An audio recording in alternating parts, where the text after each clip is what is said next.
আসসালামু আলাইকুম বন্ধুরা, আশা করি সবাই সুস্থ আছেন। পারমাণবিক শক্তিধর এবং বিশ্বের অন্যতম প্রভাবশালী সামরিক শক্তি যুক্তরাষ্ট্রের বিরুদ্ধে ৪০ দিন ধরে প্রতিরোধ গড়ে তোলা কোনো সাধারণ বিষয় নয়।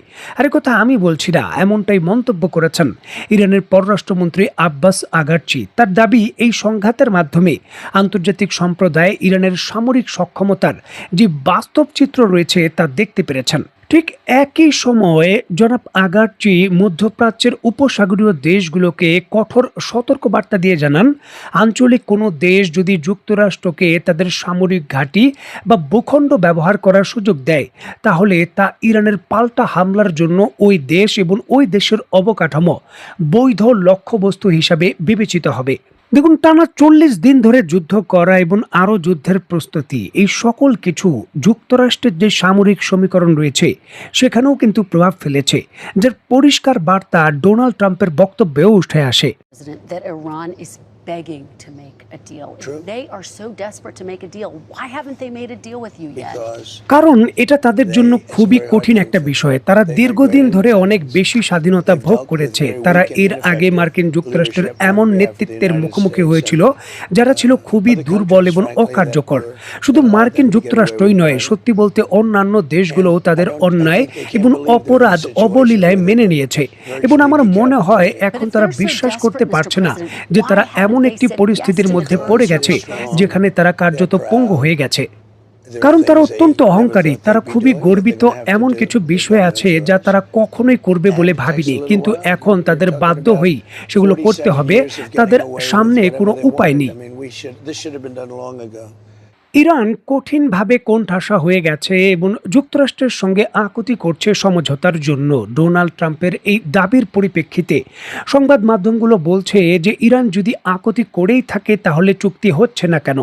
ডোনাল্ড ট্রাম্প বলছেন তারা অত্যন্ত গর্বিত একটি জাতি হিসাবে নিজেদের উপস্থাপন করতে চায়, যার জন্য তারা ছাড় দিতে চায় না। এখন এমন একটি পরিস্থিতিতে ডোনাল্ড ট্রাম্প যখন হামলা করছেন তার সামরিক বাহিনী দিয়ে, পাল্টা হামলা ইরানও করছে। পরিস্থিতির এমন পর্যায়ে ডোনাল্ড ট্রাম্প তার যুদ্ধ জাহাজগুলোকে হরমুজ প্রণালীতে প্রবেশের চেষ্টা করার জন্য আনুষ্ঠানিকভাবে অনুমতি দিয়েছেন, এমনটা শোনা যায়। তবে এই ক্ষেত্রেও ইরানের পাল্টা হামলার সম্মুখীন তারা হচ্ছেন।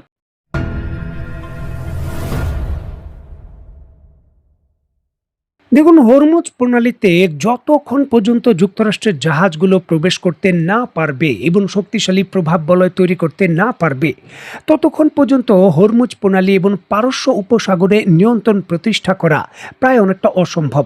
আর এই জন্যই কিন্তু যুক্তরাষ্ট্রের অন্তত 2টি ডেস্ট্রয়ার হরমুজ প্রণালী পাড়ি দিয়ে পারস্য উপসাগরে প্রবেশ করার চেষ্টা করেছিল। ইরানি কর্তৃপক্ষ দাবি করছে যখনই তারা এই যুদ্ধ জাহাজ নিয়ে প্রবেশের চেষ্টা করে, তখনই তারা পাল্টা প্রতিরোধের অংশ হিসাবে যুক্তরাষ্ট্রের জাহাজকে লক্ষ্য করে যে ওয়ার্নিং শট রয়েছে বা প্রতিবন্ধকতার যে হামলা রয়েছে সেটা করেছে। অত্যন্ত গুরুত্বপূর্ণ এই বিষয়টিকে কেন্দ্র করে রাশিয়ান সংবাদ মাধ্যম আরটি নিউজ ইরানের দেওয়া প্রদত্ত যে ভিডিও ফুটেজ রয়েছে সেটা প্রকাশ করেছে। স্ক্রিনে নিশ্চয়ই আপনারা দেখতে পাচ্ছেন। এছাড়াও আন্তর্জাতিক বড় বড় সংবাদ মাধ্যম যেমন CBC news, the Times of Israel এবং অন্যান্য সংবাদ মাধ্যমও এই ঘটনার যে সত্যতা সেই বিষয়কে কেন্দ্র করে খবর প্রকাশ করেছে। দেখুন, অত্যন্ত গুরুত্বপূর্ণ এই বিষয়টিকে কেন্দ্র করে ইরানি সামরিক বাহিনীর জনসংযোগ শাখা থেকে জানানো হয়, ওমান উপসাগরে মোতায়েন থাকা মার্কিন নৌবাহিনীর 2টি ডেস্ট্রয়ার যুদ্ধ জাহাজ যথাক্রমে DDG-103 এবং DDG-87, এই 2টি ডেস্ট্রয়ারকে লক্ষ্য করে সতর্কতামূলক এই হামলা করা হয়। ইরানের কর্তৃপক্ষ দাবি করেছে এই হামলায় তারা মার্কিন যুক্তরাষ্ট্রের যুদ্ধ জাহাজকে লক্ষ্য করে নিজেদের তৈরিকৃত যে কাদির ক্রুজ মিসাইল এবং শায়েদ দানেশ নামক যে ড্রোন রয়েছে সেই ড্রোনগুলো দিয়ে হামলা করেছে। এবং এই হামলার পরপরই ইরানের দাবি অনুসারে এই যুদ্ধ জাহাজগুলো হরমুজ প্রণালীতে প্রবেশ করা থেকে নিজেদের সরিয়ে নিয়ে বাধ্য হয়ে ভারত মহাসাগরের দিকে পিছু হটতে বাধ্য হয় এবং তারা সেখান থেকে দ্রুত সরে যায়।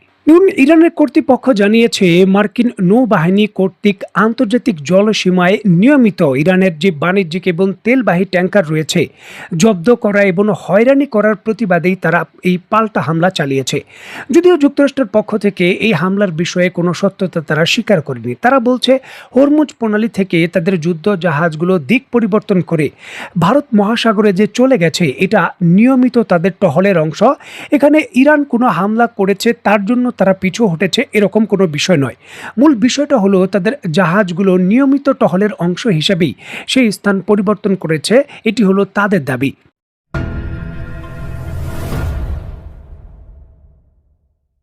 দেখুন, মধ্যপ্রাচ্যের উত্তেজনা বা হামলা পাল্টা হামলার বিষয়গুলো যখন অত্যন্ত স্পর্শকাতর স্থানে পৌঁছে গেছে, ঠিক এমতো অবস্থায় ইরানের বিরুদ্ধে ইসরায়েলকে সহযোগিতা করার নতুন অভিযোগ উঠেছে আজারবাইজানের বিরুদ্ধে, এবং এটি একটি গুরুতর অভিযোগ।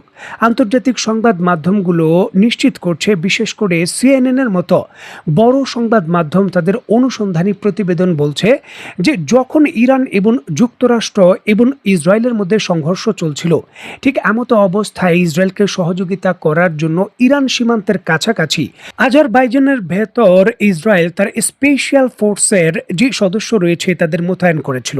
এছাড়াও আফ্রিকার ভেতর যে সোমালিয়ার ভেতর সোমালিল্যান্ড রয়েছে, সেখানেও কিন্তু ইসরায়েল তার সেনা মোতায়েন করেছিল। এবং আন্তর্জাতিক সংবাদ মাধ্যম সিএনএন তাদের প্রতিবেদনে যেমনটা নিশ্চিত করেছে, যুদ্ধকালীন সময়ে ইরানের উত্তর সীমান্ত সংলগ্ন আজারবাইজানের ভূখণ্ডে ইসরায়েল কয়েক ডজন গোয়েন্দা সংস্থা মোসাদের এজেন্ট এবং কমান্ড এজেন্ট মোতায়েন করেছিল। ইরান সীমান্ত থেকে মাত্র 96 কিলোমিটার দূরে তারবিজ শহরের কাছাকাছি একটি গোপন পোস্টে তাদের অবস্থান ছিল। প্রাথমিকভাবে ইসরায়েলের যুদ্ধ বিমান ইরানের আকাশসীমায় যদি ভূপাতিত হয়, তাহলে সেই ভূপাতিত বিমানের পাইলটকে উদ্ধার করার জন্য এই দলটিকে প্রস্তুত রাখা হয়েছিল।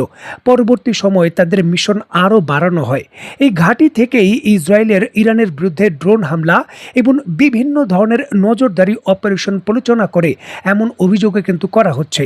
মানে প্রকাশ্যে আজারবাইজান ইসরায়েলকে সহযোগিতা করে ইরানের বিরুদ্ধে সামরিক সংঘাতে জড়িত হয়েছিল, সরাসরি এমন অভিযোগ কিন্তু করা হলো। যেই অভিযোগটি নতুন কিছু নয়। ইরান দীর্ঘদিন ধরেই আজারবাইজান এবং ইসরায়েলের এই সম্পর্কের পরিপ্রেক্ষিতে অভিযোগ করে আসছিল আজারবাইজানের ভূখণ্ড ইসরায়েল সরাসরি ইরানের বিরুদ্ধে সামরিক নজরদারিতে ব্যবহার হয়।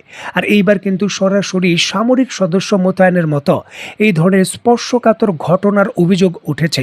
এখানে বলে রাখা ভালো, ইসরায়েলের অন্তত 2টি F-35 যুদ্ধ বিমান আজারবাইজানে সবসময় অবস্থান করে গোপন একটি ঘাঁটিতে। সেটা পূর্বে একটি চুক্তির মাধ্যমে কিন্তু প্রমাণিত ছিল। এছাড়াও আজারবাইজানের সঙ্গে ইসরায়েলের চুক্তি রয়েছে, ইরানের বিরুদ্ধে যে কোনো ধরনের হামলায় ইসরায়েল চাইলে আজারবাইজানের ঘাঁটি ব্যবহার করতে পারবে। সেই চুক্তির বাস্তবায়নের বিষয়টাও কিন্তু এখানে উঠে আসলো। দেখুন, নাগর্নো কারাবাখের যুদ্ধে আর্মেনিয়ার সঙ্গে এই আজারবাইজানের যে সংঘর্ষ হয়েছিল, সেই সংঘর্ষে আজারবাইজান আমাদের এই উপমহাদেশে ভালোই কিন্তু জনপ্রিয়তা পেয়েছিল, সমর্থন পেয়েছিল। তবে ইসরায়েলের সঙ্গে এই সংশ্লিষ্টতার বিষয়গুলো এখন তাদের যে এই আঞ্চলিক সমর্থন রয়েছে সেখানে কিন্তু প্রশ্নবিদ্ধ করবে। এবং সামরিক বিশেষজ্ঞরা বলছেন যে কোনো ধরনের নতুন কোনো সংঘাতে আজারবাইজান যে ইরানের অন্যতম বড় টার্গেট হবে, সেই বিষয়গুলো ইঙ্গিত পাওয়া যাচ্ছে। দেখার বিষয়ে আসলে চূড়ান্তভাবে কি হয়। তো বন্ধুরা, আজকের মতো বিদায়। নতুন কোনো ভিডিও নিয়ে আবার দেখা হবে। সেই পর্যন্ত সবাই ভালো থাকবেন, সুস্থ থাকবেন এবং বাংলাদেশকে ভালোবাসবেন। আল্লাহ হাফেজ।